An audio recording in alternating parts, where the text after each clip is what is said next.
في أن كان الله أنت ورمضة هذا أرم بيد كده ورمضو تطبضن أسماء لا أنا قالك السوق على رمضان أنا جاي أنا كمية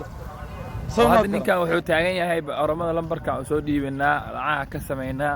mashruuceen yaa la hor istaagin oo anaga dan weyn aan ku qabnaa wallahi adduunyaa baa wallahi wax walba la sheego qof faa'iido ku qabanayo hadda oramada wadanka in laga saaro ninkan waa ka soo horjeeda wuxuu taagan yahay ay lambar aan soo dhiibtaa guriga u jiiftaa waa ku tuugsadaa mina lacag ka sameeyaba 20 lambar oo soo kala dhiibaa lacag badan maalinka ka sameeyay birdii waxa laga yaabaa $50 inuu ka sameeyo oo tuugsiga sababtoo ah 10 qof haduu soo kala dhiibo hal lambar oo gooni ah lacag badan oo ka sameyn karaaba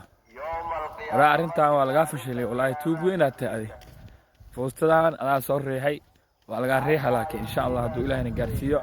oramada waa wadanka in laga saaro maamooyinka dhibaatada ay geysteen waa aragteen wadanka waa in laga saaro oramada